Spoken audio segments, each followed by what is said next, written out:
and gentlemen, this is the Judiciary Committee of the House of Representatives. We're certainly glad to have all of you here today.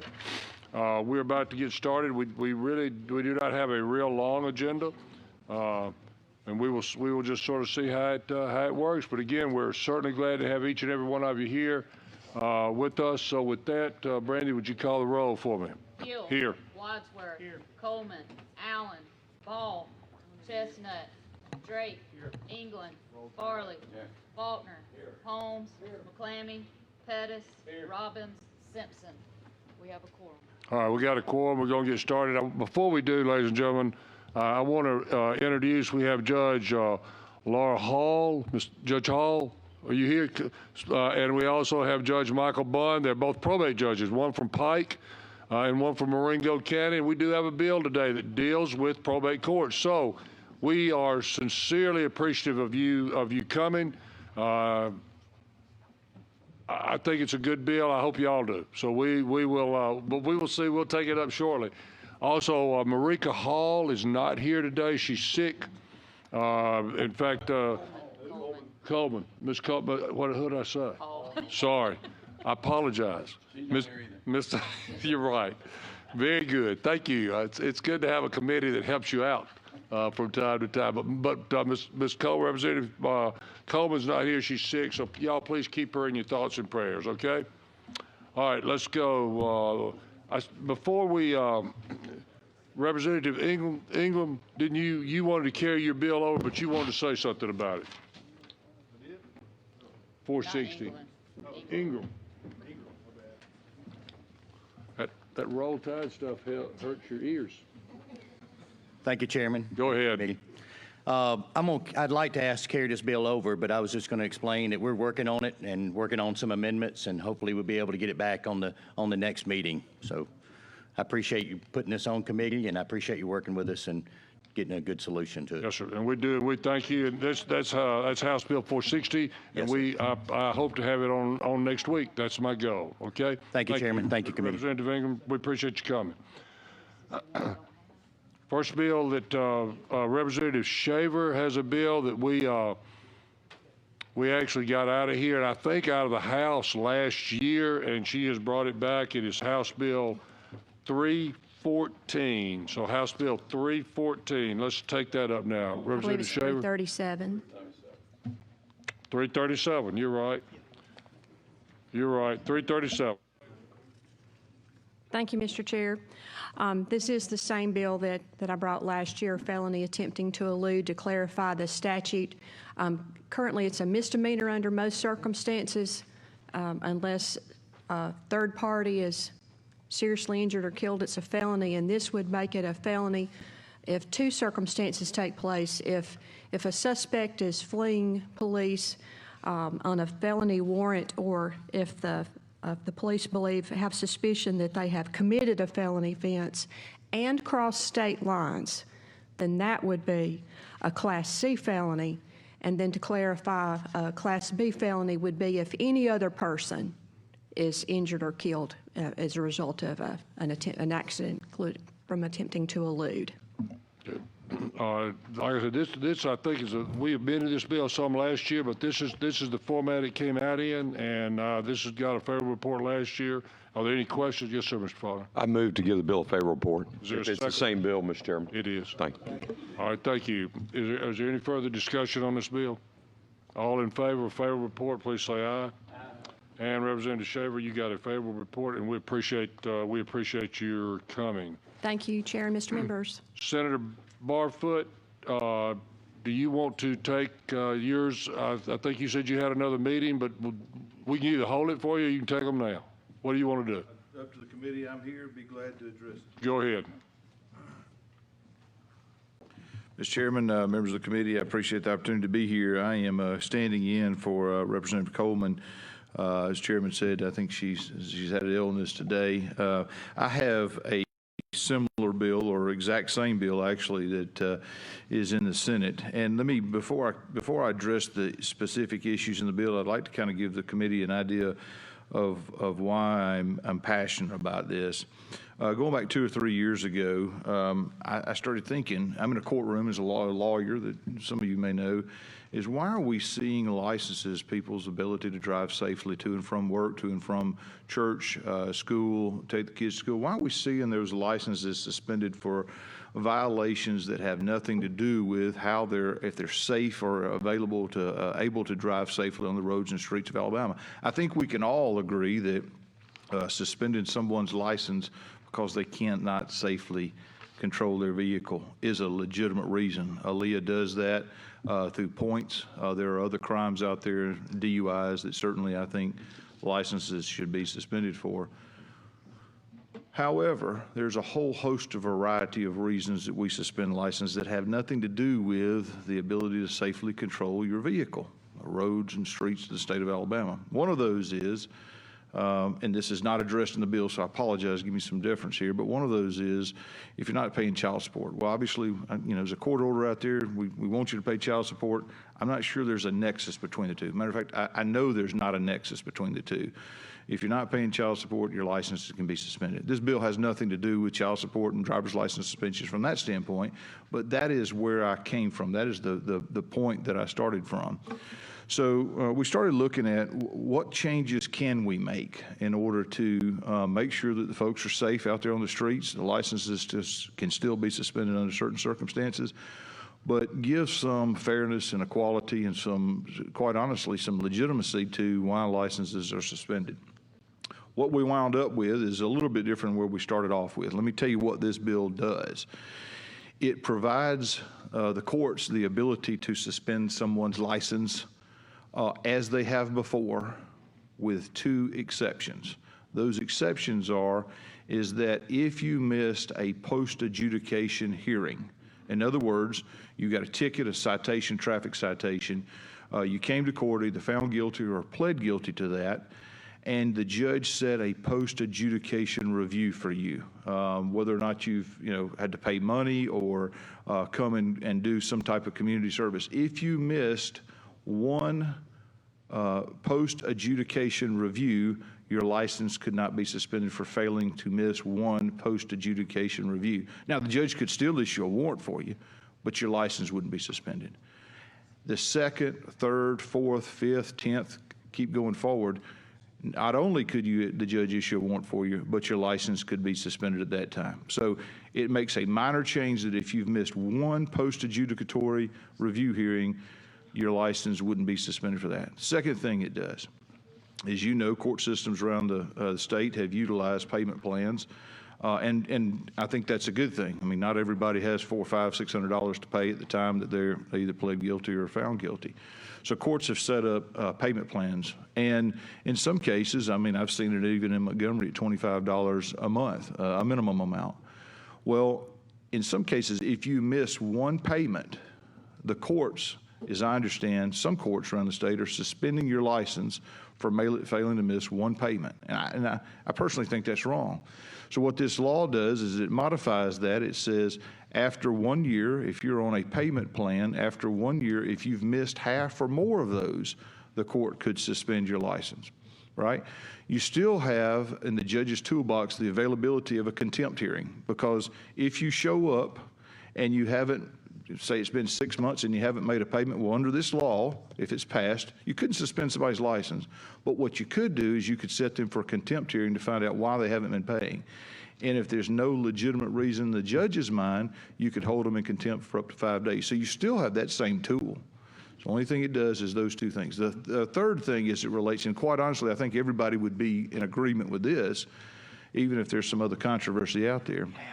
There are court systems where you go in and you plead guilty or you're found guilty. And Representative Pettis actually, and I talked about this, I was really surprised that this is existing law. You go in and plead guilty or found guilty of a traffic violation, and that is not a conviction that's reported to ALEA in some cases unless or until you pay your court costs and fines off. So you go in, you get convicted, you plead guilty on a traffic violation, you don't pay your money, whatever the judge does to you, warrants, that's fine. But that conviction is not reported to ALEA for a point accumulation until, say, 5 years later when you go and pay it off. And then all of a sudden, you get your license suspended where it hadn't been suspended for those previous 5 years. So those are the three things that this bill addresses, Judge. And Senator, as I was trying to follow along, you were speaking to the substitute bill, were you not? I'm sorry. That And is so, correct. ladies and gentlemen, at this point in time, I will entertain a motion to sub for the substitute bill to be introduced. And thank you, Mr. Faulkner. Is there a second? Mr. England? All right. Is there any discussion? I understand. I got you. Is there any discussion on this? All in favor of the sub? Let's get the sub in. Say aye. Aye. Any opposed?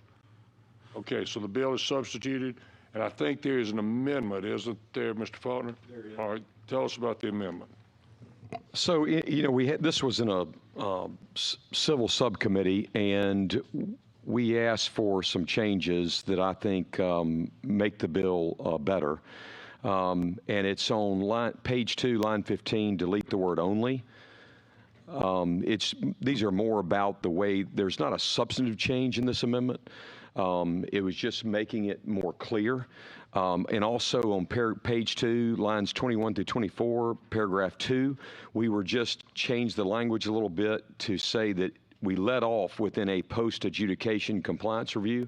So we made that change to make it very clear that this is only in a post-adjudication compliance review, but it did not change anything substantively. Okay, do you offer that sub? I do offer that Do you amendment. consider that a friendly amendment? Friendly amendment. All right, is there a second to the amendment?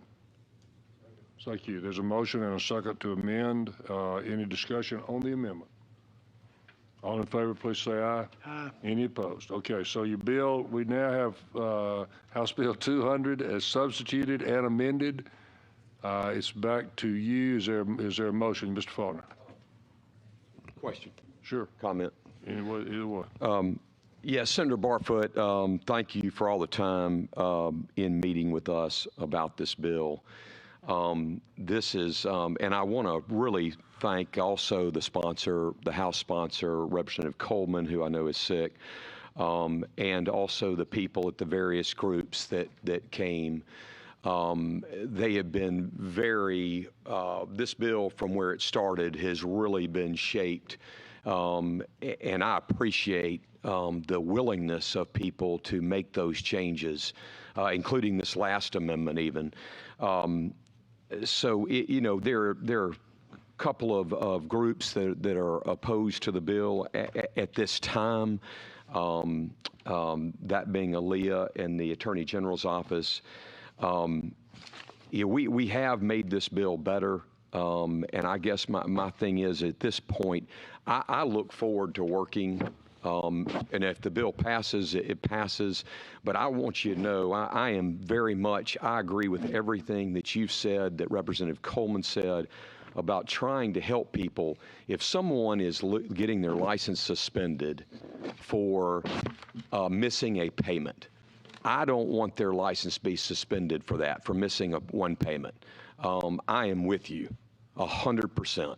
And the problem we have is, and I think you recognize this as someone who's in practice in that area, is that this is all being handled differently depending on the court and then depending on the judge. True. So it's just we have the system out there, but if the bill, I will not be able to vote favorably today, but it's not because I'm not torn, because I agree with your sentiment.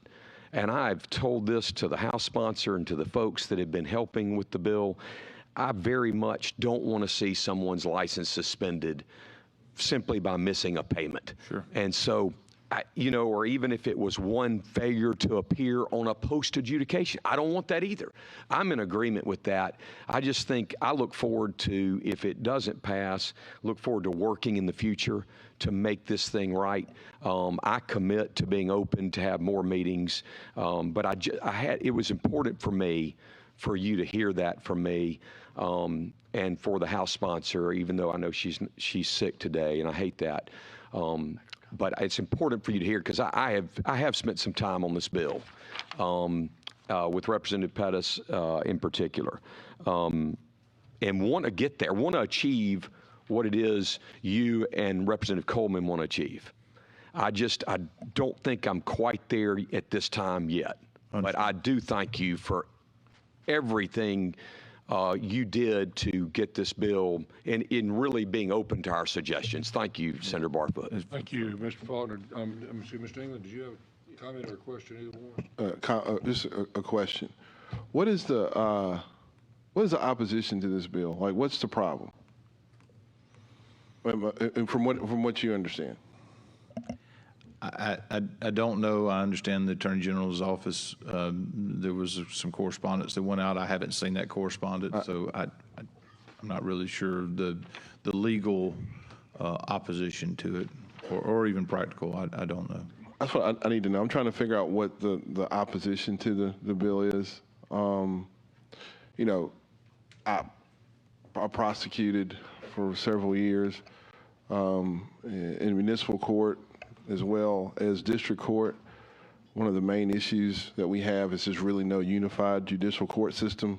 I mean, that haunts us in just about every aspect of our court system, because you can go from one city to the next. And I know some cities don't even suspend driver's licenses anymore for FTAs for this specific reason, is because, you know, I do understand Aaliyah is against the bill. I do. Representative Faulkner said that. But part of the problem is Aaliyah. I mean, let's just be honest. We struggle with people getting their licenses reinstated after being suspended or revoked because we have issues with Aaliyah. I mean, let's just be honest here. And it's unfortunate that sometimes we pass legislation and the agency that causes some of the problems that we have fight against what we do to try to fix the problems they create. So, and as you pointed out, oftentimes court systems will hold convictions, and then somebody who's paid all their fines and court costs, has done all the right thing for several months and years, all of a sudden pays everything and then finds out, now my license is suspended.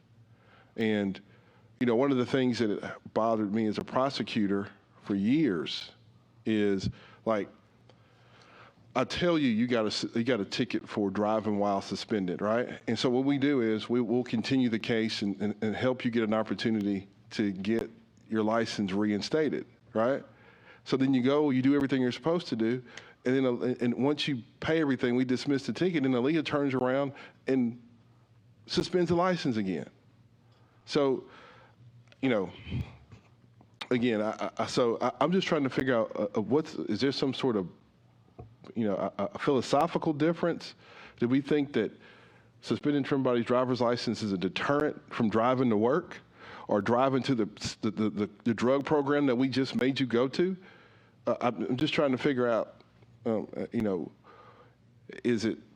what's the motivation behind being against legislation to help someone who's well-intentioned but has to drive to go to work, has to drive to come back to court, has to drive to earn money to pay these fines and court costs, has to drive in order to get to these drug programs that we ordered you to go to.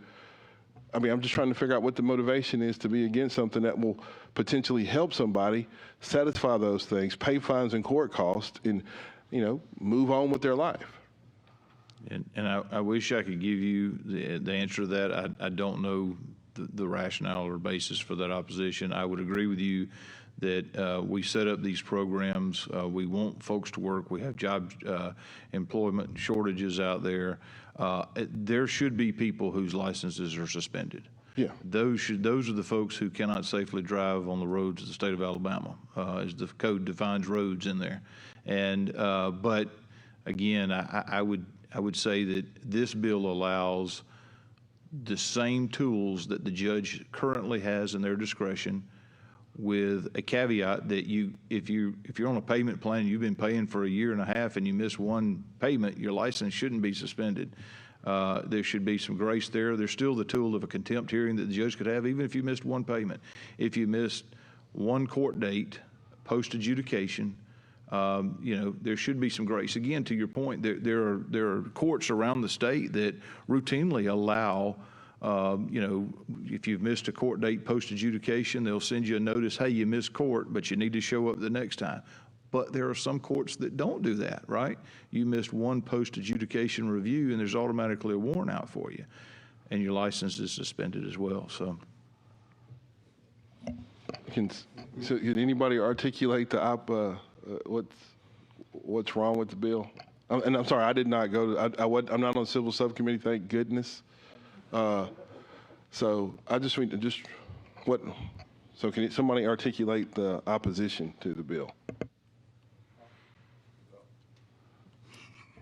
I mean, both Aaliyah and the Attorney General's office were present and stated their positions.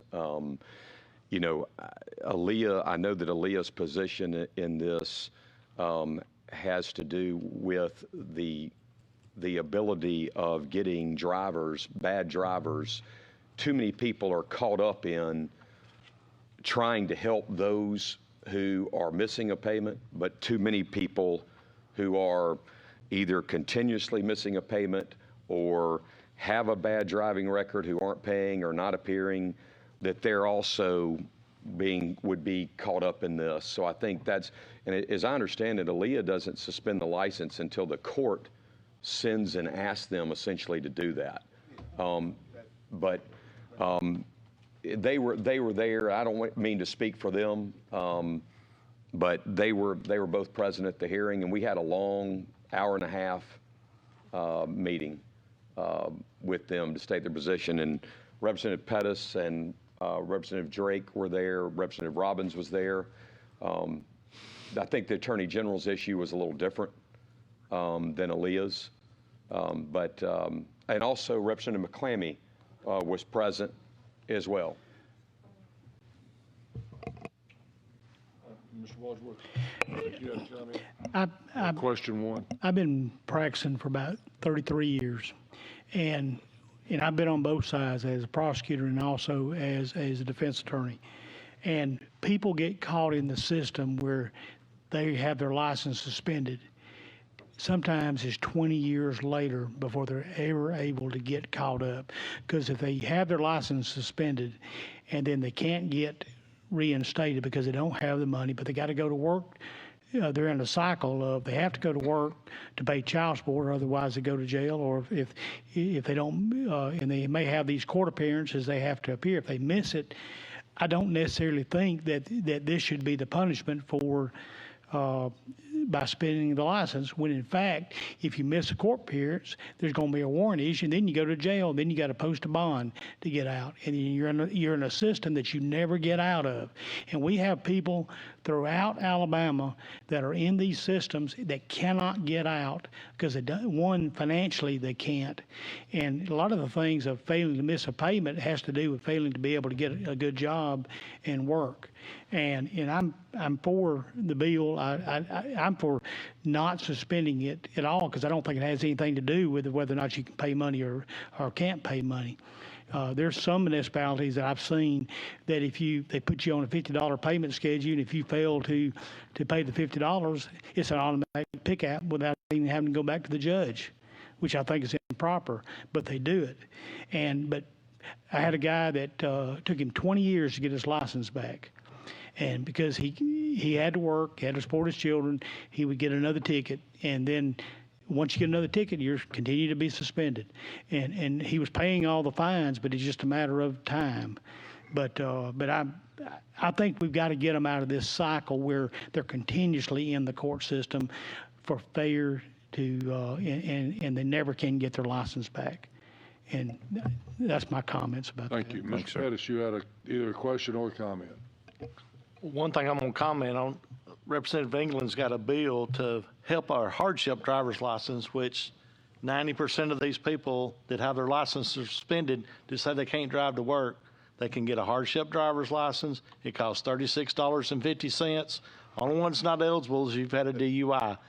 Anything else other than a DUI, you can get a hardship driver's license. You can go to the doctor. You can go to work. You can go to these programs. You can do anything. You just have a restricted driver's license. Everybody hollers they can't go to work. All they got to do is go get a restricted driver's license. So people that say they can't pay, can't do all this, all they got to do is go get a restricted driver's license. Now, they can't drive to Florida if they live in North Alabama? No. But this restricted driver's license fixes so they can go to school, go to work, go to the grandparents, go to the hospital, go to the doctor. They can do any of that unless they've had a DUI, which Representative England's bill, I think, will even fix that. So that's all I got to say.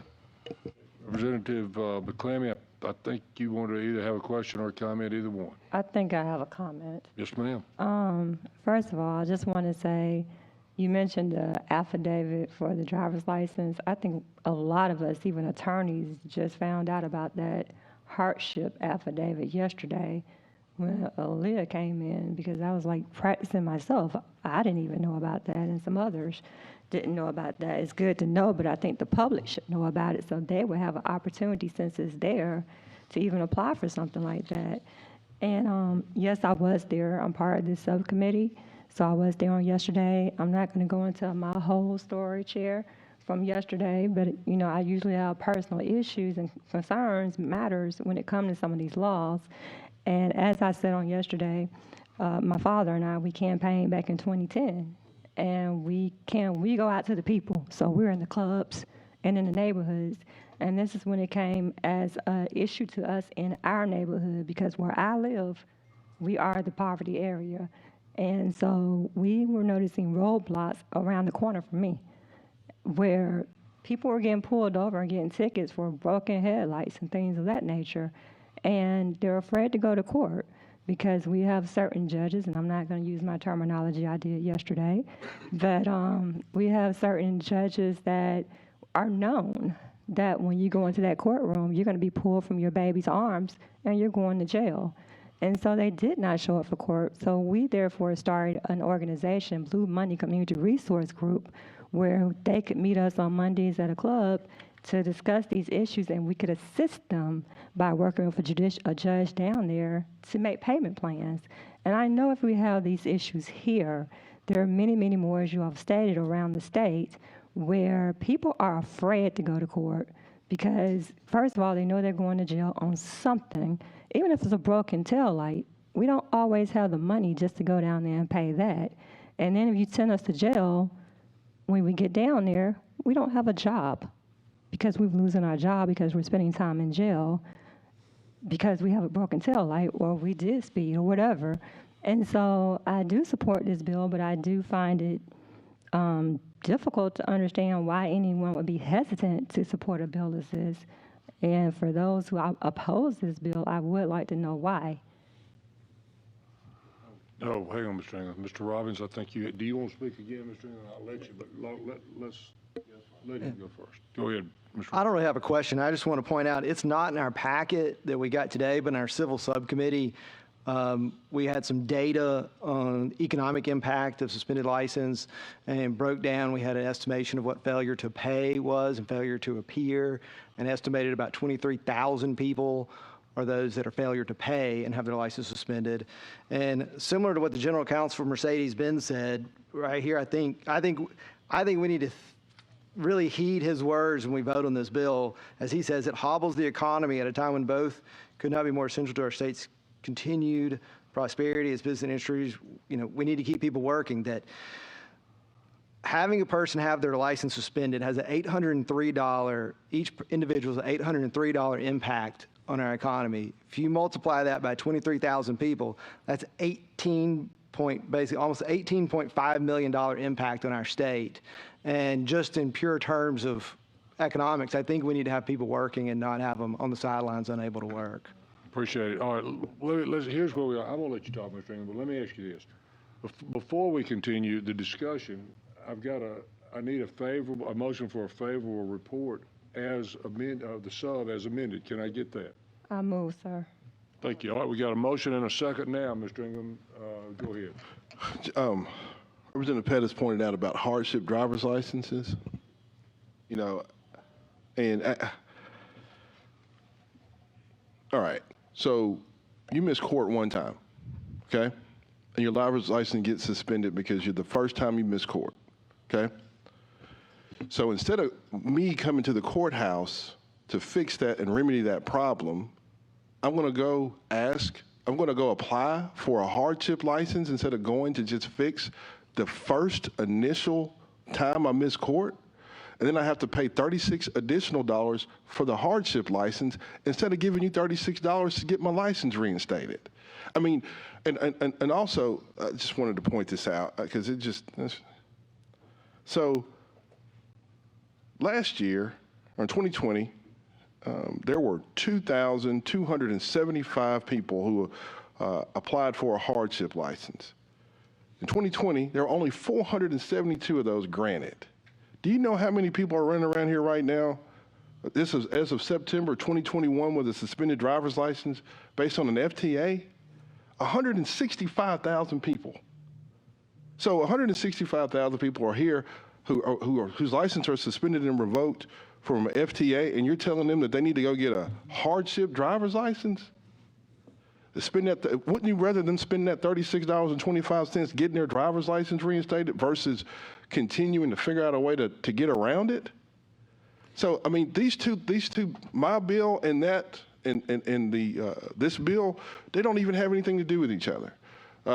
Because as impractical as it was and how difficult as the numbers clearly indicate it is to get a hardship driver's license, it would be a lot simpler just to go get your driver's license reinstated for less. And we want you to spend all your money doing that versus doing something that's, not even part of the initial process that you're involved in. So really the hardship driver's license was dedicated for people with more serious offenses, like a DUI, versus somebody who's got a suspended license or revoked license because of an FTA. The two things don't even correlate. So I don't want you to even put the two in the same sentence, because my bill only deals with the DUI part of it, because when we passed it the first time, we screwed it up. So we're just basically fixing a nuance in the hardship driver's license that will not touch the 160 or so thousand people whose license is currently suspended because they missed a court date. So don't posture your support for one bill on the other, because they don't deal with the same issue. All right, thanks, Mr. England. Ladies and gentlemen, appreciate the discussion. We've got a motion and a second to give the substitute bill as amended a favorable report. All in favor of that, please say aye. Aye. Any opposed? No. All right, you get Senator, you get your bill, or actually Ms. Coleman's bill gets a favorable report. The substitute bill gets a favorable report as amended. Thank you, Mr. Chairman. Sir. Thank you, members of the committee. Mr. Chestnut, are you ready to go with SB 203? Yes, sir. Thank you.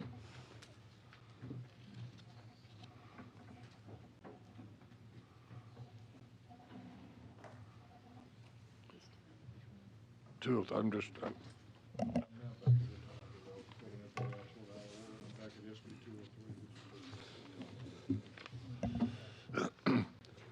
Chestnut, please go ahead. Thank you. Yes, sir. Thank you, Honorable Chairman Hill. This bill is a transparency and an accountability bill. Right now, all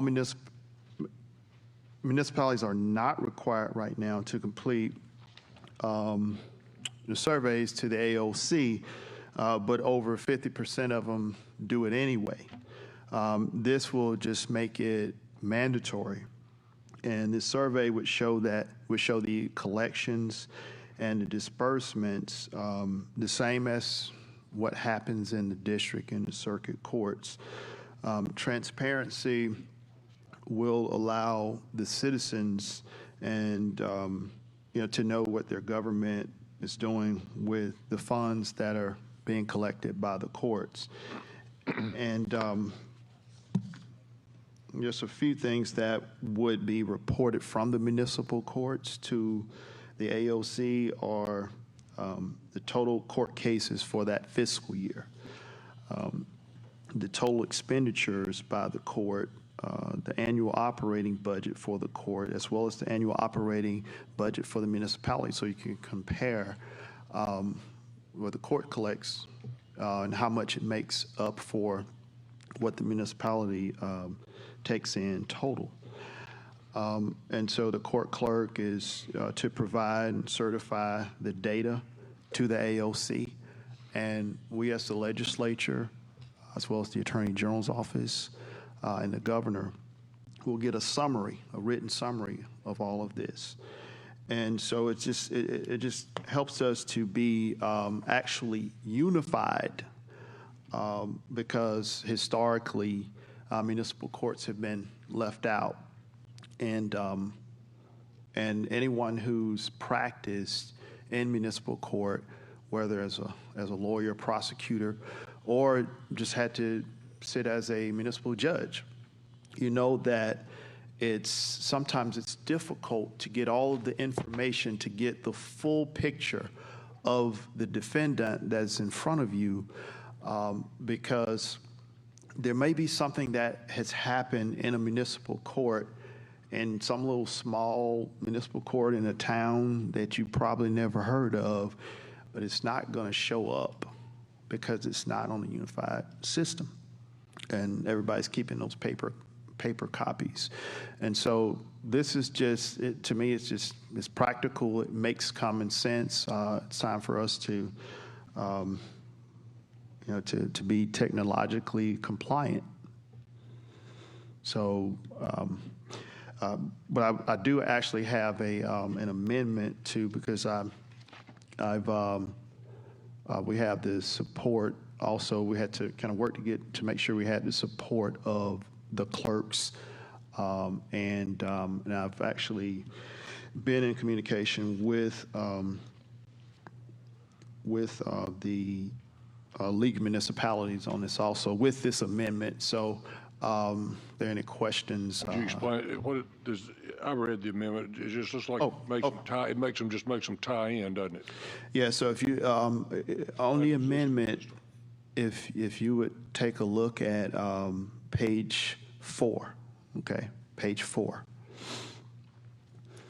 All right. Delete lines 4 through 20, and insert in lieu the following. Except as provided in this section, not later than January 1st, 2025, all municipal courts shall utilize the State Judicial Information System approved for the Unified Judicial System of the AOC. Any municipal court utilizing a court information system on the effective date of this act may continue to use that information system under an existing contract, which may be extended or renewed. So I know that there may have been some issues for maybe in your district, David, as well as I think maybe in Pike County, but I think this covers that and gets us to where we need to be. All right, we got a motion and a second on the amendment. Is there any discussion on the amendment? Mr. Pettis, did you? Go ahead. On the very last line in the amendment, it says extended or renewed. How many times can they renew it? It says on that date, if they're already using their own system, what it says, it can be extended or renewed. So can they renew it for 20 years or 30 years or? Lori, would you like to? Well, I think it's going to depend on whether or not, if it's a contract for services that's subject to the bid law, then there would be. Ladies and gentlemen, this is Lori Line. Ms. Line represents the League of Municipalities, and we're certainly always glad to have her here to shed light on what affects our cities, because this does. Go ahead, ma'am. Well, my apologies for not introducing myself. Yeah, I'm Lori Line with the League of Municipalities. So the answer that I find myself giving to a lot of municipalities on questions such as this is it depends. So it's going to depend on the contract. If it is a contract that is subject to the bid law, then of course a lot of the restrictions that are in the existing bid law on renewal and extensions would apply. Many of those, depending on the type of contract, might be 3 years. Some of the cities that I understand that I've spoken to have invested in their own software that they've built from scratch. So those may not have a contract attached to them. They're utilizing their own system. Others, where they're using an outside vendor, may be subject to the restrictions of the bid law. So is that basically an exception, though? It says you've got to do it unless. But if you've got this contract and it says you can extend it or renew it, basically, can you not just keep renewing it forever and not go on to the unified system? If it's a contract that's subject to bidding, then yes, they would be subject to their limitations on renewal under the bid law, which may be 3 years. If not, then yes, they would continue it if it's their own system. Okay. Mm-hmm. Okay, we got a motion and a second to approve the amendment or adopt the amendment. All in favor of that, please say aye. Aye. Any opposed?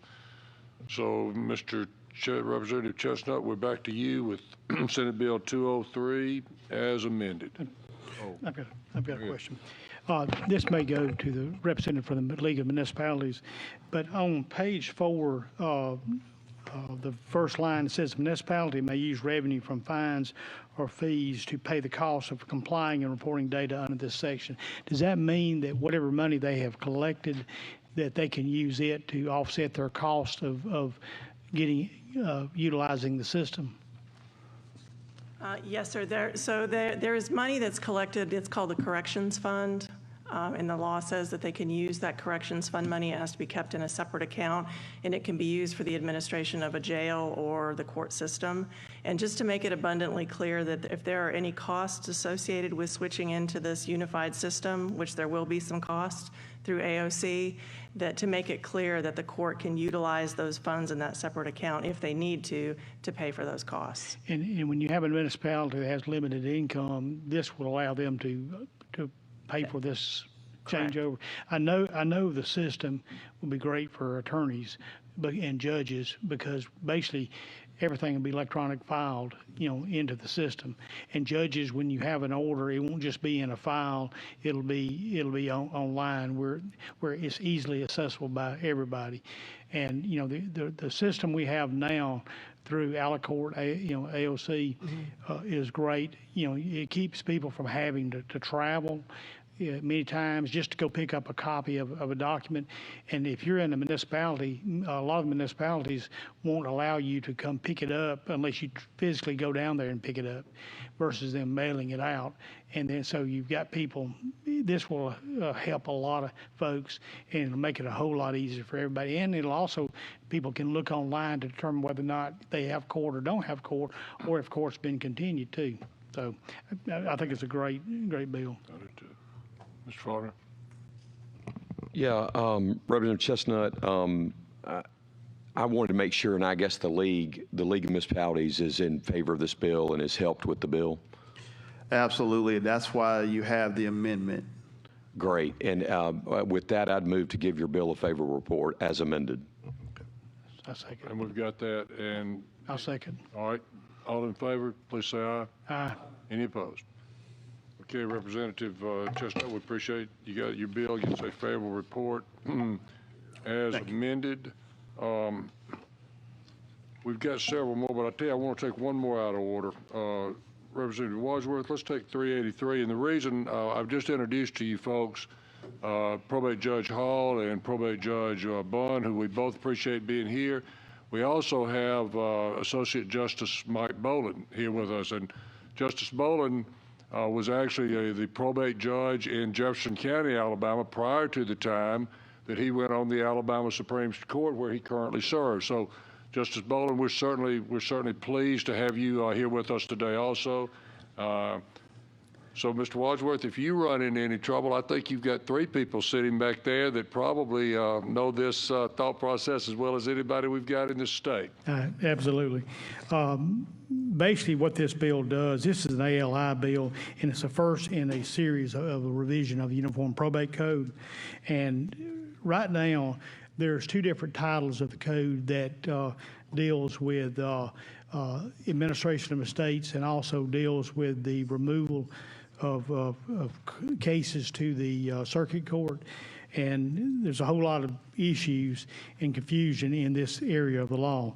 One of the main points of this bill, and there's several others in here, is that when you have a will contest, generally a will contest can be in circuit court, be in probate court, be removed from probate court to circuit court. What this bill does is sets it up that and judges of probate deal with these issues all the time, and circuit judges don't always deal with these issues. There's a new set of laws that come into play. But what this bill does is that in all cases where the probate judge is not an attorney and is not an attorney, then under that circumstances, the bill allows the probate matter to be removed by one of the litigants, the will contest, from the probate court to the circuit court. Now, if you have an attorney, that is a probate judge, and they have equity powers. And I think we've got 7 or 8. I think Marion County does not have equity power, but has an attorney. But several others do, like Jefferson County, Shelby, Pickens County. Under that circumstances, a will contest cannot be removed from the probate court to the circuit court, and the administration of the estate cannot be moved from the probate court to the circuit court. It stays with the attorney who has equity powers down there. And it's under the guidance of this is that a probate judge deals with will contests all the time, and that they're in a situation where they've dealt with the law and understand the law most of the time better than the circuit judge does, because they've just dealt with it continuously. There's several other issues that are involved. It requires that notice go out to all parties. Many times that when a petition to probate a will goes out, notice doesn't always get out to folks. And there's some issue dealing with the clarification of the Alabama Termination of Death Act that's set forth. But it's an organized way that more people will understand the process in order to have will contests and to administer estates. And then it also sets up procedures that if it's improperly been removed from the probate court to the circuit court, that the circuit judge can then remand it back, and there can be penalties involving the parties that removed it if they do remove it back. And also there's some vague terms like does the administration of a state begin? Does it begin at the time of filing the petition to administrator of the state, or does it begin after letters of administration have been issued?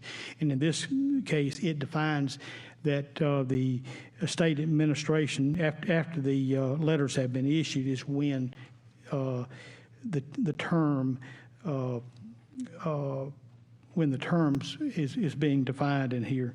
But there's a lot of vague terms, and it changes one thing from 6 months for the contest to a definite 180 days. But there's just a whole lot of issues, and when you're dealing with several different titles of the code, case law, this is a organized way to say, hey, this is how will contests are.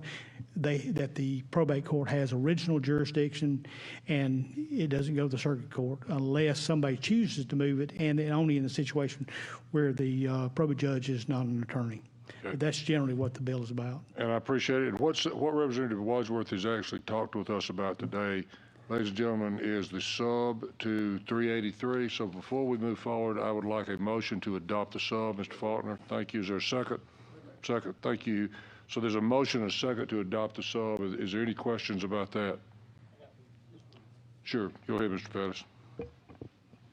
Like my county, my probate judge is an attorney. Does he have to have, we got to do something different for him to do this, or? If he has equity, if there's been a local bill passed that he has equity powers, then he could not be removed from his court. However, if he is an attorney, but there has not been equity powers granted through local legislation, then he could be removed. Okay, so mine don't have, there's no local bill, so okay, thank you. Yeah, it could be removed to circuit court and make no change. Like in my 2 counties that I deal with, and both of them, they both could be removed, because I've got one in Marion County where a circuit judge, where a probate judge is an attorney but doesn't have the equity powers, and then in the other county, they're not attorneys, so it won't affect that part of it, but some of the procedures it will affect. And it just clarifies, it makes it easier, because it's a difficult set of, I've been practicing 30-some years, and it's a difficult area of the law. And a lot of times, and one of the things that has been happening, I spoke with one of the judges, is that there's a lot of cases that get removed and eventually get appealed to the circuit court, and they get remanded because people are not understanding the procedures. And this is a uniform method of doing that. Okay, thank you. We've got a motion and a second to adopt the sub. All in favor of that, please say aye. All right, thank you. The motion, your sub's adopted. Back to you. Are you making a motion that we adopt that we give a favorable report to the sub? I do. All right, is there a second to that? Second. All right. Either of our probate judges or Justice Bowler, do y'all have any comments to make on this? Okay, so y'all concur? Absolutely. Thank you. All right. Yes, sir. Quick question, Representative Wadsworth. I want to make sure I understood I think it's a great bill. I want to make sure, though, on what you said, I know the synopsis here that we had gotten, our analyst report. Any party may remove the will contest to a circuit court in a jurisdiction where the probate and the circuit court exercise equity jurisdiction. So if they both have equity jurisdiction, you may remove it, or is that only when there's not an attorney? Well, it's got, the probate court, is my understanding, only the probate courts that have equity jurisdiction are ones that have lawyers in it. But they have to have a lawyer, plus they have the equity jurisdiction. Now, all circuit courts have equity jurisdiction. Sure. But the probate courts that have not done the local bill, they don't have that, and they cannot be removed. All right. Even if they've got a lawyer there, if they've not got a local bill, they can't be removed. I think it's a great bill, and thank you for bringing it. I'm gonna reverse that. If it's equity, if they have equity jurisdiction and they're lawyer, they cannot be removed. If they don't have equity jurisdiction in their attorney, it could then be removed. Okay. So we've got a motion, a second to adopt the sub. I'll give the sub favorable report. All in favor, say aye. Aye. Any opposed? Okay, thank you, Representative Thank you, Mr. Wadsworth. Favorable report. Thank you. The sub is given a favorable report. And to the judges that are here, we sincerely appreciate y'all coming. We do. Thank you so much. Representative England, could we go back now to House Bill 425?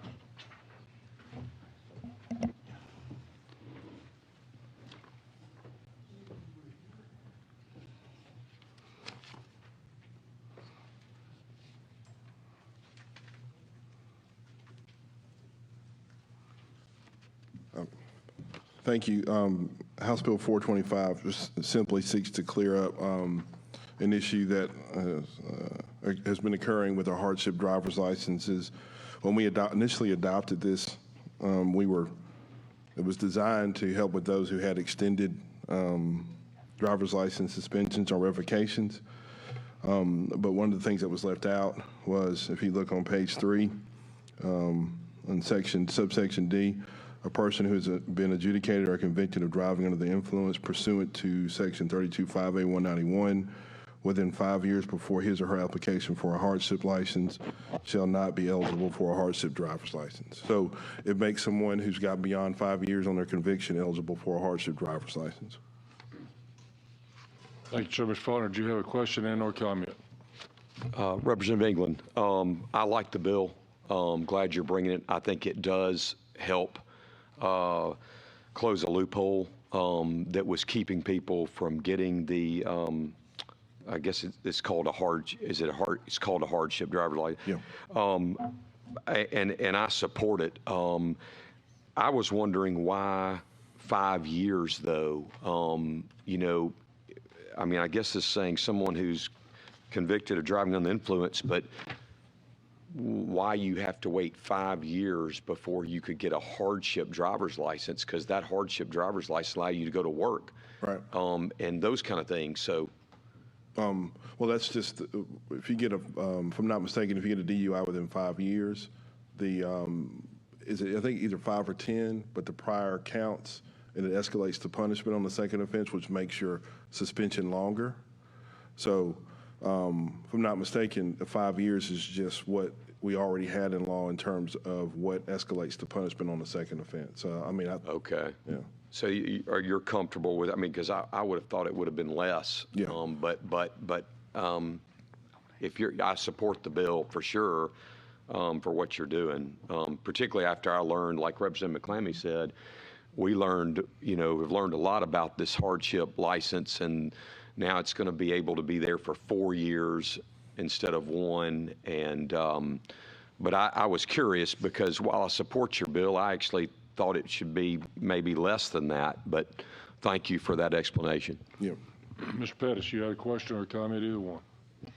You was talking about when this first was passed, it was messed up.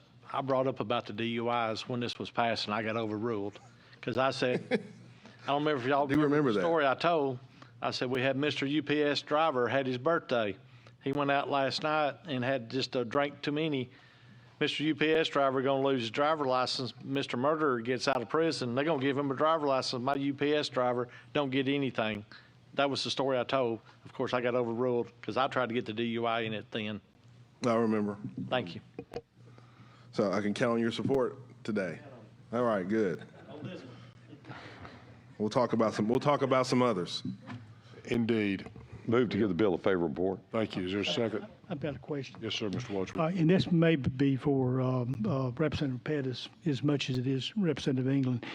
What are the reasons, you gave earlier the number of applications for hardship driver's license, and then you told a number that were actually approved. What are the reasons why, other than the DUI, they don't approve hardship driver's license? You'd have to ask. I'm fine asking Representative Pettis with the chairman. Yes, sir, Mr. Pettis. You certainly, if you got the answer. Aaliyah was in our meeting in our subcommittee, and the numbers you have are wrong, but they had a totally different numbers because the other people had the same numbers you did. Aaliyah said they're wrong. But that's what we one of the big things is the DUI was one, not filling out the form correct, not sending their stuff in. There's several reasons, but only the DUI is the only reason they can't get it. But a lot of them don't send the right form, and you can do it online. You can go on I think the 26th, I think it's when, starting the 26th, you can even go online and do the hardship license on Aaliyah's website. You talking about starting this month? Yes, the 26th is, they're having a new system put in, and it's what they told us, it's all online. You don't have to go into the office, don't have to, but you got to have the form filled out correctly. And that was the biggest thing they told us, was people not filling out the form correct and not having the information that's required. What is the turnaround time? Oh, well, he talked, it's case by case. Few days. He said in a few days, you fill it out, and then you can go to the driver license office and get it. Okay. Starting the 26th is what right now, you got to go through, you got to go up to the driver license office, turn this in, they got to send it off. But starting the 26th, he said within a couple of weeks, you're to have your hardship. Okay. Thank you. But it varies. If you look at the website, it could be short, it could be long, it varies. Okay. And the numbers that I cited came from Aaliyah. So if they're wrong, Aaliyah's wrong. Okay. Okay. Okay, we got a motion and a second to give this bill a favorable report. If there's no further discussion, all in favor, please say aye. Aye. Any opposed? Thank you, Representative England. We appreciate it. You get a favorable report. Thank you. I'll tell you what, while you're up, you want to go ahead. I was going to say, you walked in, that's beautiful timing, Representative Simpson. Would you do 204 for us, SB 204? Thanks.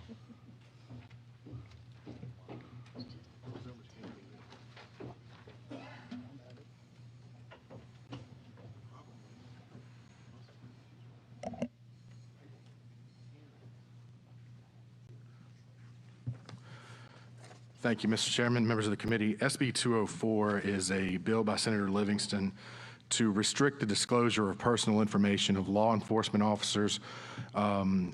We have an amendment to make sure that judges and prosecutors are listed as well. When you're talking about disclosure of that personal information, we've kind of taken a hit to where we need to protect those that protect us and make sure that their personal information is just not randomly shared throughout based on the way things have turned. And I'll take any questions. You have the amendment, or do you want me to do it? Would you do the amendment, Your Honor? Sure, I'll be glad to. Folks, here's what the amendment says, is right now, the bill is law enforcement officers and legislators. The amendment adds those two classes, prosecutors and judges. So I would offer the amendment, Mr. Pettis. Second. All right, there's a motion and a second to adopt the amendment. Is there any discussion? All in favor, say aye. Aye. I want to say something. All right, we got we have adopted the amendment, and Mr. Wadsworth, do you have a comment or a question about the bill as amended? I do. Please. If I'm online and somebody asks for my telephone number and somebody and they give it through the internet, does that mean that they violated this law? I don't believe that would violate this law if someone, now, the person of this is to knowingly disclose the home address or unpublished phone number of any law enforcement officer. So what this would be is if you have an unpublished number that is not out there, then that would be included. But if this is like your office phone number or something that you've given and made public for the purpose, like I personally have my personal cell phone on my card, and I've given that to be out for as a legislator. But if I have a home phone that I have not given out, and that would be something for that purpose. Well, I have my cell number on my website, and you know, a lot of times we have difficulty, but if they do a private message of it, does that make it okay? Yeah, I mean, what you're looking at and what you're looking at legislating is the intent of harassing or risk of harm or life or property. So, I mean, you have to have the intent. It's not just, hey, I want to reach out to Representative Wadsworth and tell him how I feel about a bill. That's not what we're talking about here. But if we're talking about, hey, Representative Wadsworth, I have the intent to harass you or to make you in fear of your life or property, to death threats, you know, I represent the Mobile Baldwin County area. We unfortunately had a senator from our area who had her home shot up. Her home was hit with bullets. You know, that's gone too far. We've gone too far where we are in our society. Now, you can argue whatever you want to argue about the political nature of it, but what we're trying to do is make sure that people up here, you're here to serve a job. That job is to serve the people. But there is a line that we're trying to protect people to make sure that line is not crossed. I understand about addresses, but telephone numbers and how to contact somebody is so difficult these days because we don't have phone books out there. And a lot of times people want to contact you, give them your opinion. And that's the issue I've got with it. I'm concerned it's going to restrict their ability and where they want to contact you and let you know what's going on. I don't believe the intent to give you their opinion would meet to the level of harassment with the intent to meet harassment.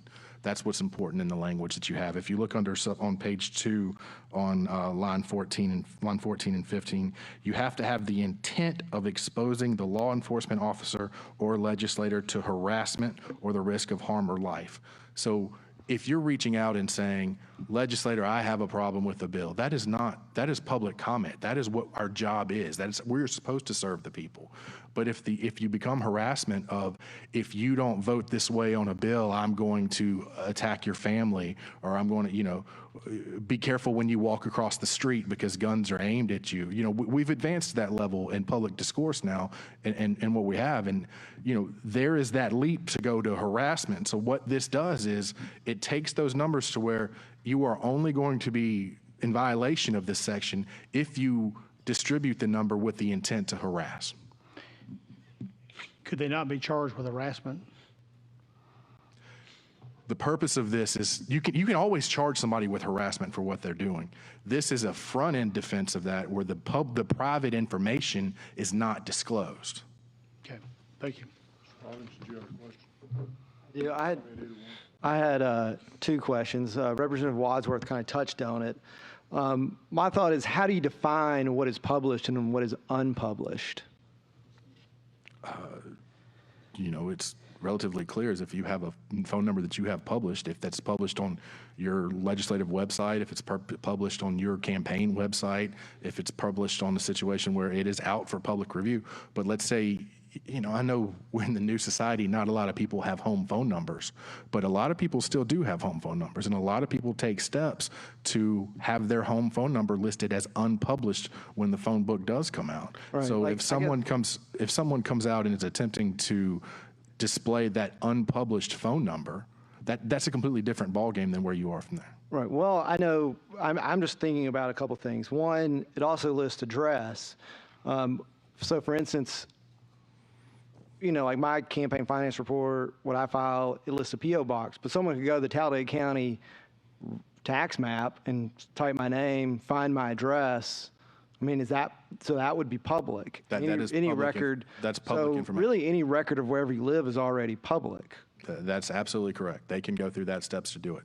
However, this makes it a little bit more difficult. And remember, if you look at what And the purpose of where we are is the purpose on the amendment. So we're not to the bill itself yet. So I've been talking about legislators specifically. However, the amendment talks about prosecutors and judges. So this becomes a situation where a judge or a prosecutor can sentence an individual who is facing someone before them without having to worry about someone reaching out and saying, Judge, I'm going to send this on your home address. You know, it protects them and it allows them to remove that number from being published. Well, it doesn't allow them to remove it. It's just not, if something isn't published. But then I guess I'm concerned on where do we draw that line and should we define it? And then my next question, though, to you, this is actually on the bill. I thought we were already on the bill, but on page 2, line 21, it says, any person that knowingly violates subsection B shall be liable to the individual or individuals residing at the home. Should that be an and? So you would be liable to that individual and all those individuals residing in the home? Because the way that reads is you would only be responsible to either or. So like I would accept an and or amendment if you want an and or there. Okay, yeah, because like your example would be if you shot up a house, you'd only be responsible to the one individual and not all the individuals, or either the individuals of the house or that. If you want to add the word and there and put a slash, I would accept that as a friendly amendment. Okay. Is that your motion? I'll make a motion to add All right, it. so, and you second it? I'd second it. All right, so I understand that, and or. Is any discussion on that particular? All in favor, please say aye. Aye. Any opposed? Okay, it's amended to make it an and or deal. All right, let's see, Mr. Simpson, I got a little lost. Did we adopt your? No, sir. My understanding is Do I have a motion to adopt the amendment to add prosecutors and judges? And Mr. Farley, are you making that motion? Thanks. Is there a second? Second. Second. Thank you. Is there any discussion on adding those individuals? Yeah, Mr. Real quickly, you know, we passed a bill last year that I carried on voter rolls, and it covered the same group of people. In fact, the Senate actually added legislators, but it covered the judges and prosecutors and so law enforcement. So I think that keeps it fairly consistent with what we did last year. Exactly. All right, all in favor of adopting this amendment, please say aye. Aye. Okay, we are back to you now, Mr. Simpson, with Senate Bill 204 as amended twice. Mr. Chairman, at this time, I would make a motion for a favorable report for the bill as amended. Okay, second. And Mr. Chestnut, did you have a question? Or? Yes, I have a question. The question I have is, you remember back here, I guess it was during the presidential a little while back, where President Trump, he wasn't the president then, but you remember he put out Lindsey Graham's personal cell number, right? Would that have been a violation of this? I'm not familiar with that. If it's an unpublished number. It was unpublished? If it would be a private number, that would be a violation of this. Yeah, so you would have criminalized the President of the United States. I'm not familiar with that at all. You know, I don't know what happened in that specific situation.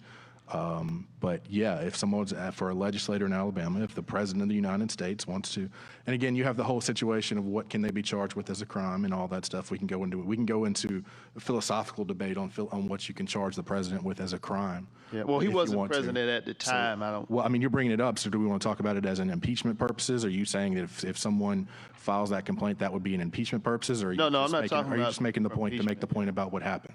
Yeah, I'm just saying and he's a person of a high stature, and the bill I'm sure he wanted people to maybe harass the guy, but I don't think he wanted people to. The bill does not differentiate you based on what your political status would be. It differentiates based on whether or not the number is published or the information is published or unpublished. Meaning to that extent, if I have your cell phone number and your cell phone is unpublished and I release that, then I can be liable under this bill from what we have. It's totally about, but I also have to remember it's not just to give the number out, it's the intent to physical injury and harass. Yeah, but harassment is, harassment is very, very, very broad. It's probably the worst law we have on our books in Alabama, the harassment law, because it's so vague. If you want to bring a bill to change the harassment law, I would co-sponsor it with you. Okay, well, we need to work on that. We get all kind of cooperation around here today, ladies and gentlemen. I'm just proud of them. All right, there's a motion and a second to give the bill as amended a favorable report. Ask for a roll call. All right, roll call has been sought. Go ahead, Brandy. Hill. Yes. Wadsworth. No. Coleman, Allen, Ball. Chestnut, No. Drake. England.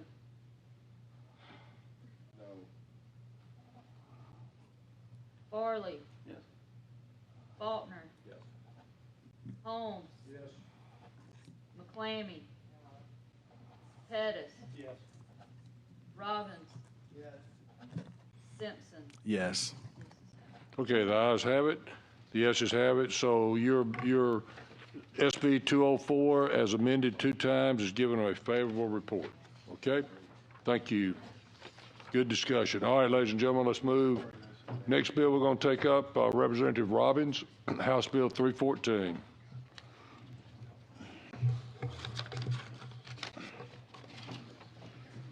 And ladies and gentlemen, as we're getting ready to discuss these, I just want to remind you these are the next 2 bills, which is 314 and 365, are the bills that we had the public hearing on last week. I've got the amendment on that one. Ma'am. Thank you. Well, I'll be brief. I think we definitely belabored the point last week in our public hearing concerning 314, which is my bill, which is ALI bill, and 356. What I think, when you think about 314, what this bill is, you need to think about, start off with the idea of what is the point of us even passing laws? The point of us passing laws is to establish standards, maintain order, resolve disputes, protect liberties. Do we have a more important standard that we need to establish than the best interests of our children?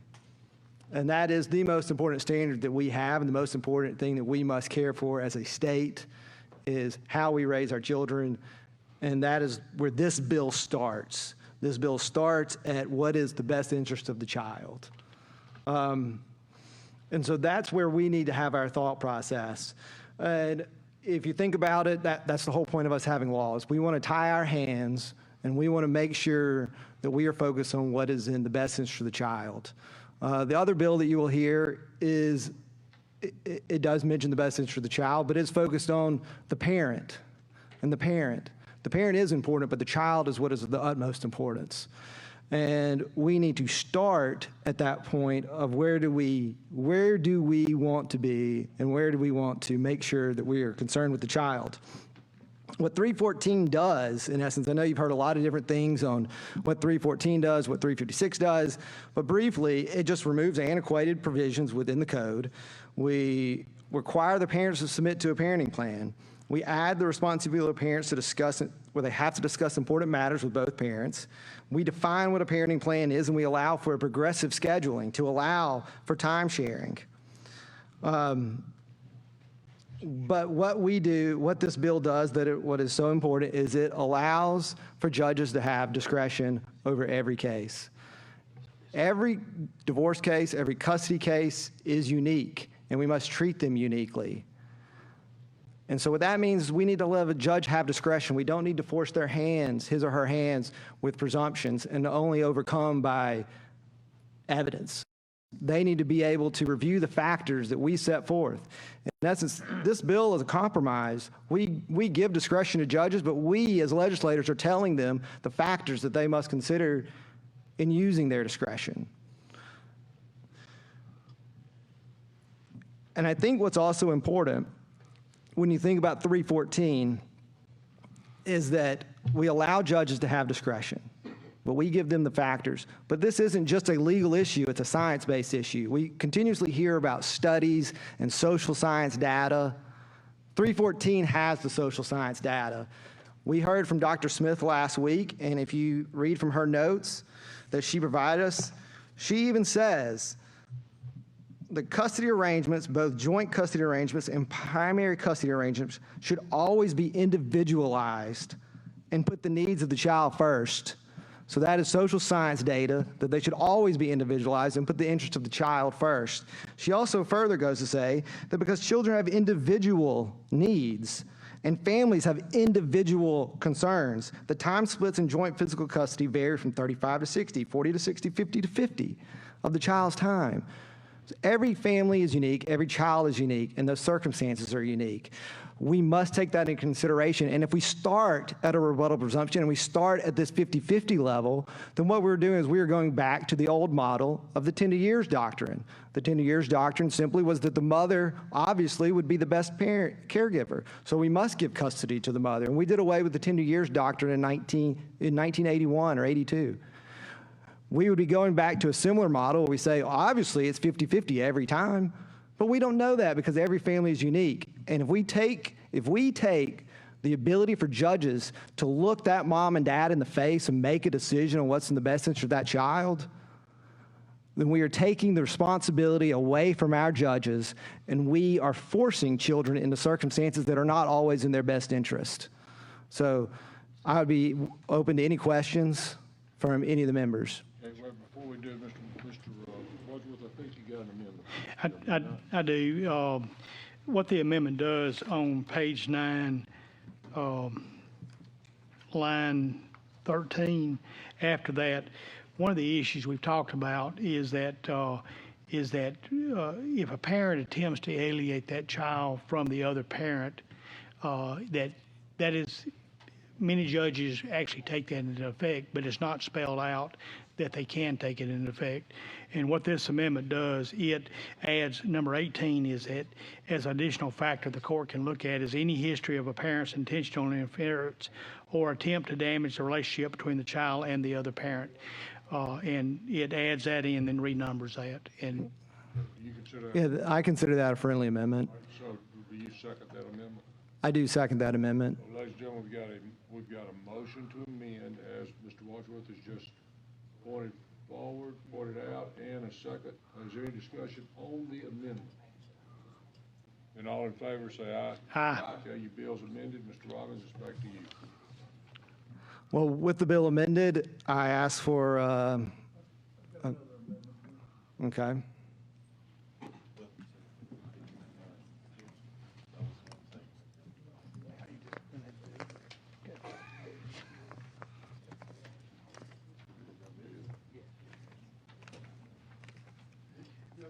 No, sir.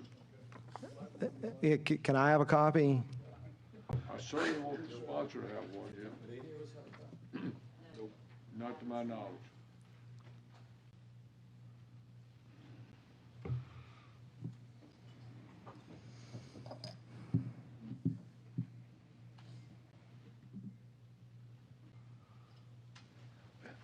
the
We made it all the way down to the end of the line. If not, tell me. I have. I've read it, and I spoke with some people earlier about this amendment. I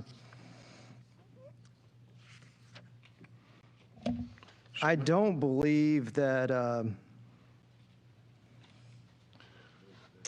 Mr. Robbins, what I would like for you to do at this time, if you would, is either accept this as a friendly amendment or make a motion that we lay this amendment on the I'll make a motion that we lay it on the table. table. All right, there's a motion to lay this amendment on the table.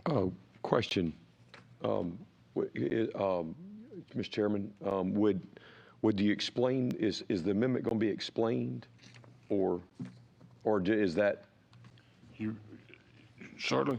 It's about five sentences. It's very short. I'll be glad to read it. I think it's self-explanatory. I think it's a further attempt to do, Representative Rogers, what you were talking about, to get as close to equal custody as possible within the realm of possibility.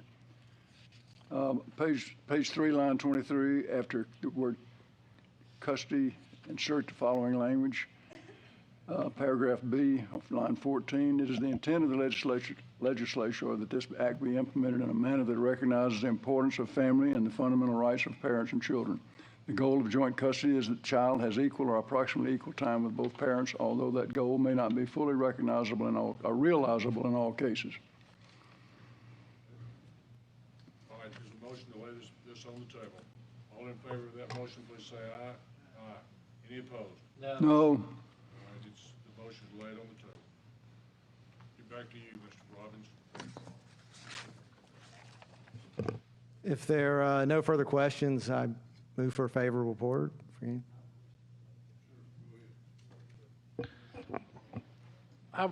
You keep talking about judge's discretion. Your bill does not have to, the judge does not have to tell why they did their discretion, do it? Well, let me answer your question with a question.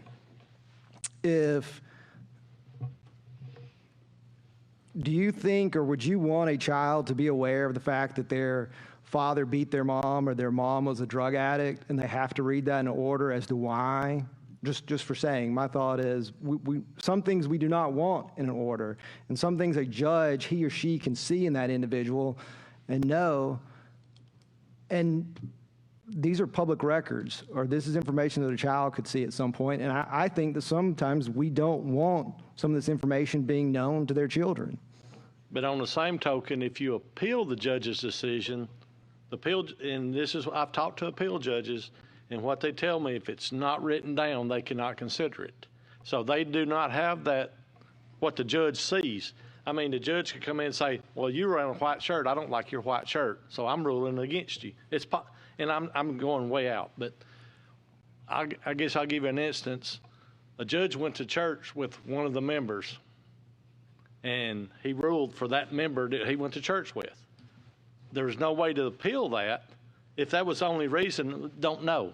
But judges do have discretion, and sometimes their discretion goes away. And if you're going to appeal it, you need to have something written down so you have the judges that from the appeals courts can look at it and see what you're seeing. Well, I'll also follow up, and I understand your point if you need to have something written down, but when someone chooses a reason, even in 356, it allows for one of the factors to be any other relevant factors. So if a judge wants to, which there'll always be a bad actor, in any profession, in any field. If a judge chooses to say, well, because I go to church with you, I'm going to rule in your favor, they could put in writing any other relevant factors and not go into detail on that. I mean, they would have that in 356, even if you have to put it in writing why, they can explain it as any other relevant factors and go into detail about what that relevant factor is that isn't specified in the bill. So they would still have the authority to do that and find justification for it. Well, as long as they could write it down, there would be another judge to be able to look at it. I guess that's why it's just like if you don't, it's always been told, if it ain't written down, it didn't happen. Well, I mean, the order would be written down. What you're saying is the reasoning behind the judge's decision, but the order would obviously be written down. And an appellate court will not have the ability to view those two individuals. They're going to review the record, and they're always going to review the record. And that judge, in his or her discretion, will make a decision, and they won't put in the order that mom is a drug addict, but based upon the way they view the plaintiff and defendant, and then when it goes up on record, an appellate court's not going to overturn a trial court based on the way in which that trial judge saw those individuals. Let me help you on Their it a little bit, Mr. Pettis, if I could, and I'm going to let you, Mr. Farley, but that's a great question. It's a very fair question, especially, and I know you're not a lawyer, I understand. Divorce courts, circuit courts, which is where divorce judges are tried, are courts of record, meaning that that which is either testified to or offered into evidence by way of documents or part of the record of the court.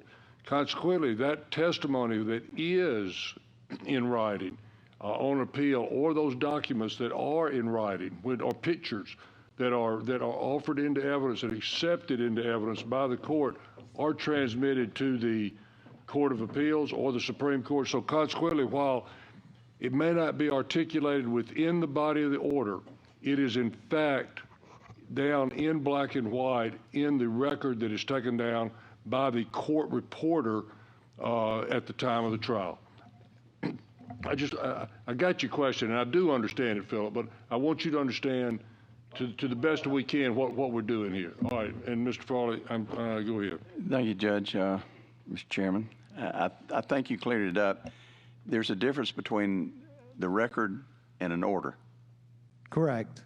And when it's appealed, when I don't feel like I was treated fairly, the appellate judge or the appellate court will get the record. And the record is what I have based, what this particular judge based their order on.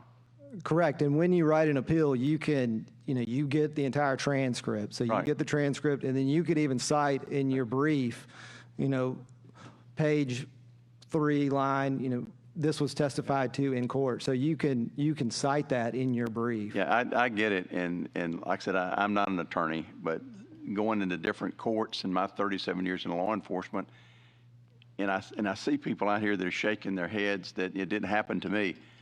I understand that. All courts aren't the same. All judges aren't the same. They never have been. They never will be. That's the reason that every 2 years or every 4 years or every 6 years, if you've got a judge that's not following the letter of the law, then get a group and get after him or get after her and run them out of office. That's the only thing I can say as a comment to that. But there is a difference between an order and a record. Exactly. And not only do you have the ability to kick them out of office through the voting process, but we have the Judicial Inquiry Commission, and if they're not following the law, they can be removed from office for failure to follow the law. Thank you. All right, we got a motion and a second to give this bill a favorable report as amended. Is there any more comments? All in favor say aye. Aye. Any opposed? Okay, your bill's given a favorable report as amended. Thank you. Representative Pasquale, you have House Bill 365, and as he's coming forward, ladies and gentlemen, there's a substitute. Have all of you got the substitutes in your packet? So, Mr. Pasquale, I assume you will be speaking about the substitute, correct? Yes. All right, so with that understanding, I make a motion that we adopt his substitute. Is there a second to that?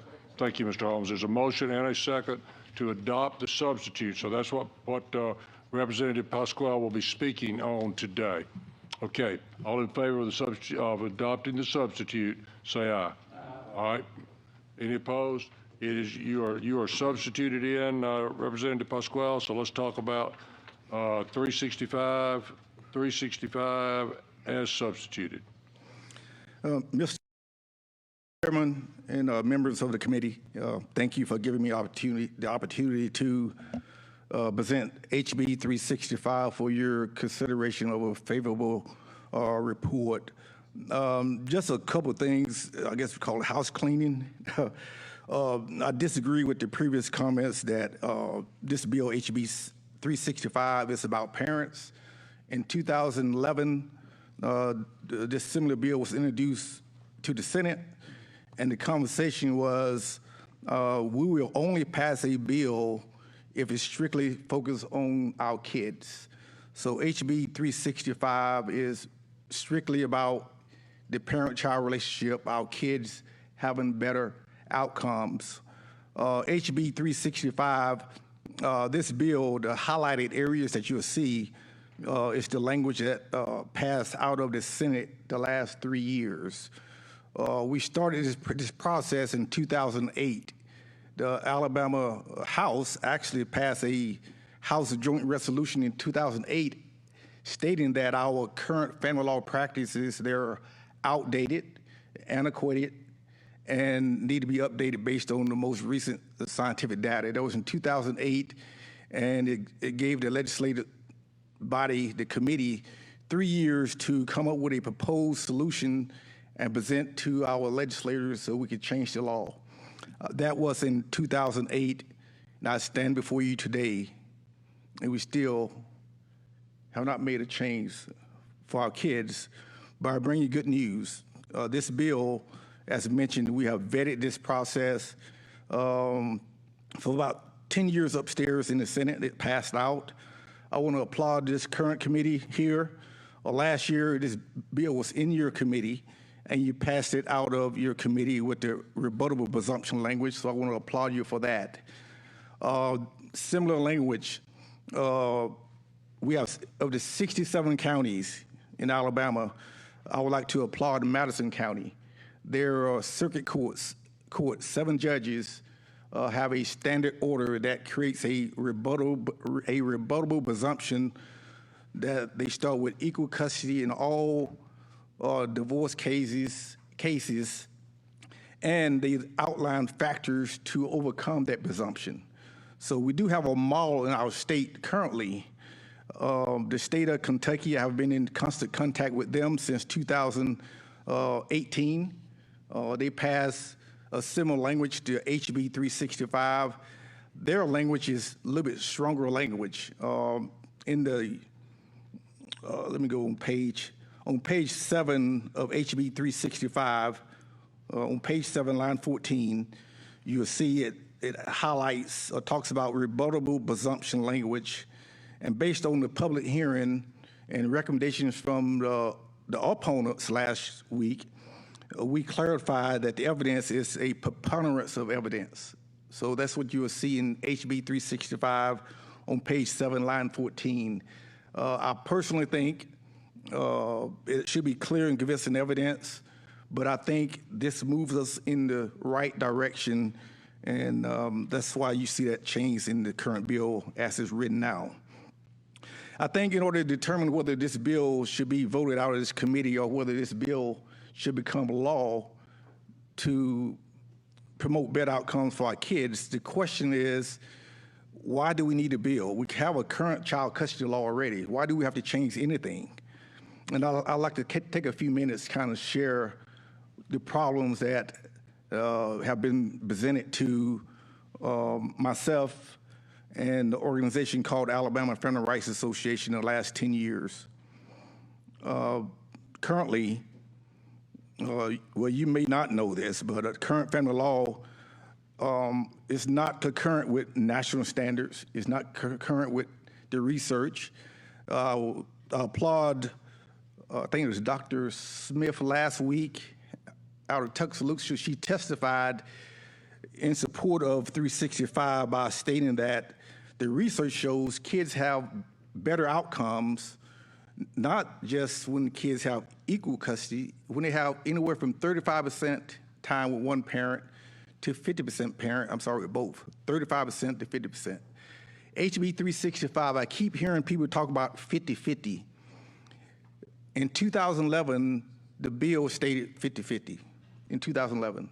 HB 365 doesn't state that because that do not support the research. The research support kids have better outcomes when the courts issue orders where they spend 35% to 50% time with both parents. So based on the testimony last week on the substitute bill on page 4, line 15 through 17, that's on page 4, line 15 through 17, I don't think it's really highlighted in yellow, but it's kind of shaded color on your printout. It states, it is the intent of the legislature that this act be implemented in a manner that recognizes the importance of family and the fundamental rights of parents and children. That was already there last week. The insert, based on the testimony from Dr. Smith, we added the following language: the goal of joint custody is that the child has approximately equal time with both parents, although that goal may not be fully reliable in all cases. We deleted in the definition of joint physical custody, we deleted defining frequent and continuing contact means equal, approximately equal. We deleted that out of our bill based on the testimony. Once again, trying to create a compromise language that we think will still benefit the people. But I think if we pass anything out of this body this year, I think we have to use the social science data as a public policy. If we just pass a bill to make us feel good and we got available data that can have better outcomes for our kids, I think we're not doing the right thing for the citizens of Alabama. And so why do we need this bill? In Alabama, each year, approximately 40,000 kids in the 67 counties in Alabama, they're court-ordered. These kids are court-ordered to have about 80 days a year one parent, 80 days a year. And that's the standard, that's the default with the exception of Madison County. I heard testimony last week that stated that everybody started on equal footing. As a man of integrity, that is not accurate. We have surveys from the AOC of our courts that survey the judges saying, how are you doing your custody arrangements? How often do you order equal custody? How often do you order custody to mom, to dad? So 80 days a year is the starting point. So what this bill will do, it will create a rebuttable presumption that joint custody is in the best interest of the child. And say, what is joint custody? Well, it still gives the judge discretion, but it gives you boundaries based on the research. Said the goal is that kids have approximately equal time, 35% to 50% time with both parents. Kids will have better outcomes. The majority of the shootings and killings that we see in our communities, on the news, especially in the black communities, we say it's a gun problem. I tell you, it's a father's problem. It's not what the media portrayed that in the black community we have absent fathers because they're deadbeats or don't care about their kids. It's because we have a public policy that allow our courts to relegate one parent, particularly the father, to having a relationship with the child that you normally see with an aunt and uncle. I'm an uncle. I have nieces and nephews. They love to see Uncle Kenny, because I play with them, have a good time with them. But authoritative figure, we need that back in our community. We need the courts. If there's two fit parents, if there's no drugs, no abuse, no domestic violence, the courts need guidelines to try to facilitate that kids have more time than 80 days a year with both parents. And HB 365 does that. Findings of facts. There is a difference between an order, and there is a difference between court records. I have read over the last 10 years our appellate court rulings, our Supreme Court rulings. Many times our higher courts, they will say, I have to defer to the trial court because or tenants, there's no written facts. The legislature never required the trial courts to justify their reasoning. I must concur with the trial court. So that's why this bill require, if you're going to place kids at these risk factors of shooting, killing, suicide, sexual abuse, we need to write down why. I have some great friends that are judges, Actually, spoke with one on the way down here this morning, driving. But judges are human. So sometimes they do make mistakes because God give parents fundamental rights to raise their kids. If they deprive of that relationship and kids is placed at these risk factors of failing in life, I think at a minimum, our courts should be required to write down why. A judge over in Lee County 3 years ago, we had a similar conversation. He said, well, Kenneth, if mom is a drug addict, I don't want that child to grow up and eventually find out that their mom was a drug addict. I said, Judge, you have a good point. I said, but you want discretion, you have it. In your toolbox, you have this thing, you can conceal the records for that particular case. But what about the other cases? And so we left with the understanding and said, you know what, I never thought about that. If I don't want that, if something's so bad in that record, in that case, let's not penalize all the rest of the cases in the state of Alabama. I would use my judge's discretion and seal that case. But also I was talking with a child of divorce, adult child, over the weekend. And she said, Kenneth, you know what? I never took the time to drive to the courthouse and look at the court records. I just know I miss my dad. And so I would like to just close with this here. The best interest of the child standards. According to Alabama DHR, children who come from, I'm going to say fatherless homes, but we're seeing a lot of mothers being court ordered to have every other weekend. There was a doctor in Birmingham, awesome, beautiful lady, a doctor. She could see her daughter every other weekend because her husband had a relationship or knew the judge in this particular county. And as someone mentioned, didn't have to write it down, but it was because of the relationship. But according to DHR, kids that have one parent in their house, as a parent, they're 5 times likely to live in poverty. They are 3 times more likely to fail in school. They are 2 or 3 times more likely to develop emotional problems, and 3 more times likely to commit suicides. I attended an event yesterday. I attended an event yesterday dealing with pardons and parole, and we was talking about our corrections. I said, guess who's in our corrections? These kids that had court orders 7 years before with limited time one of their parents.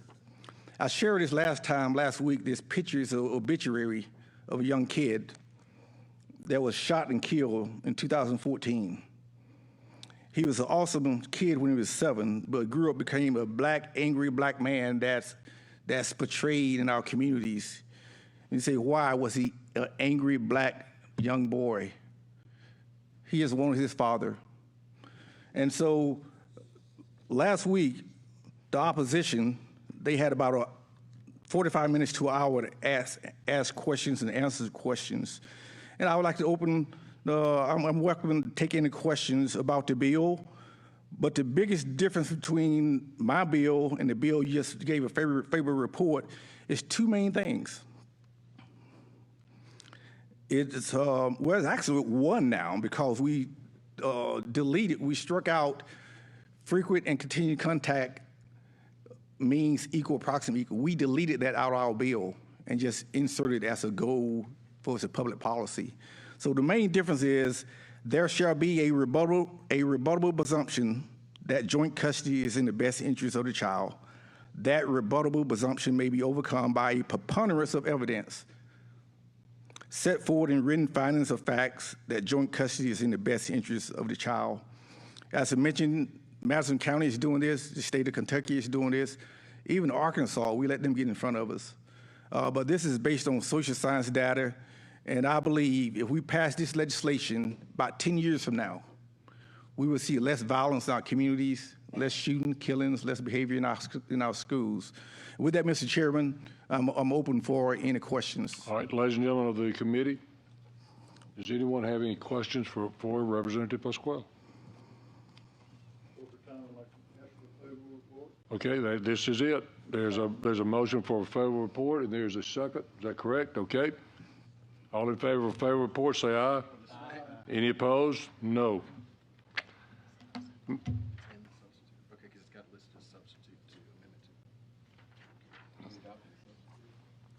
You what, sir? Yeah, we already adopted it. We adopted. Yeah, we did. That's actually pulled into a substitute. Okay, Mr. Pasquale, I think the ayes have it. I will give your bill a favorable report, your substitute bill a favorable report. Okay, thank you, Mr. Chairman, committee members, thank you. One more, ladies and gentlemen, we're going to get out of here. I want to call your attention, please, to Senate Bill 233. Senate Bill 233 is a product of the, really product of COVID and all of the things that we've done through technology. But what this does, Senate Bill 233 allows the court to use audiovisual communications for pre-trial, trial, and post-trial matters that are taken up by the court. There is an amendment to it. The amendment says that you cannot have the trial on video if it is a jury trial. So bench trial, yes. Jury trial, no. And I would offer the amendment. All right. Any questions on the amendment? Yes, sir, Mr. Simpson. I have a question. I guess the bill would cover it as well. In the definition of what audio-video communication device, just so I'm clear, and I'll have to face this way so they can hear, would that include just generic telephone and not video, not like Zoom, but old, like conference call? Not in, I would say not in a trial. Not in a bench trial. I'd say maybe it could in a post or a pre-judgment, although, yeah, I would say in the pre-trial phase, yes. The trial, I would think probably not. And anyone who objects to it, if you'll look in on page 2, any person who objects to the telecommunication type hearing can do so, and then it will be held in person. So if there's an objection made to that methodology, then that objection would carry.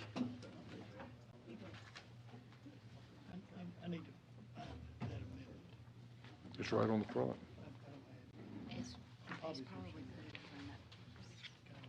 Sure.